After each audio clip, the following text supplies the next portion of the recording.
ធ្លាប់អត់ប៉ុន្តែពេលបានមានបានគាត់ចេះចេះនិយាយមិនដល់ទេបើគាត់ថាអញធ្លាប់អត់មានណាវិញអញទេអញ្ចឹងប៉ុន្តែអ្នកខ្លះគាត់ថាដោយសារតែខ្ញុំធ្លាប់អត់ខ្ញុំដឹងថាពេលនោះបើខ្ញុំទទួលបានជំនួយឬក៏មានណាក៏ដល់ឲ្យខ្ញុំនឹងមានអារម្មណ៍យ៉ាងម៉េចចឹង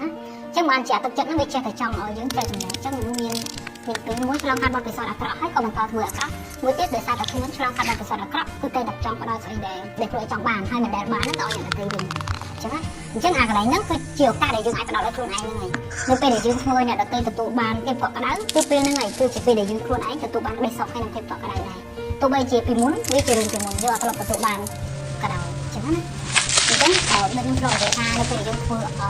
តាមពិតអារម្មណ៍អ្នកដែលទទួលបានក្ដីស្រឡាញ់គឺមានអារម្មណ៍មួយថាសប្បាយកក់ក្ដៅរំភើបប៉ុន្តែអ្នកដែលដល់ឲ្យនៅក្ដីស្រឡាញ់របស់អ្នកដទៃគឺមានអារម្មណ៍រំភើបនិងសប្បាយជាងពេលដល់អ្នកដែលទទួលបានអំណោយឬក៏កាដូគឺសប្បាយប៉ុន្តែអ្នកដែលមានលទ្ធភាពផ្ដល់អំណោយឬក៏ផ្ដល់កាដូគឺសប្បាយជាងសរុបមកវិញទៅរឿងដែលធ្វើឲ្យយើងមានក្ដីសុខប្រចាំថ្ងៃឬដែលធ្វើឲ្យយើងគេងលក់កប់កល់គេងលក់ស្រួលមានស្នាមញញឹមសប្បាយចិត្តនិងមានអារម្មណ៍គប្បីនិងពេញចិត្តចំពោះខ្លួនឯងក៏ពិតជារឿងសាមញ្ញទេរឿងតូចតាចទេខ្ញុំឧទាហរណ៍ដូចជានៅពេលដែលយើងអូសម៉ូតូចេញពីកន្លែងហាងមួយដែលយើងចូលទៅញ៉ាំអីហើយយើងហុចប្រាក់1000រៀលទៅឲ្យសន្តិសុខរឿងនោះគឺជារឿងដែលយើងមានអារម្មណ៍ថាមានក្ដីសុខថាបិតា1000រៀលនោះគឺជាថាតែតិចទេប៉ុន្តែវាធ្វើឲ្យសន្តិសុខម្នាក់ហ្នឹងក៏ញញឹម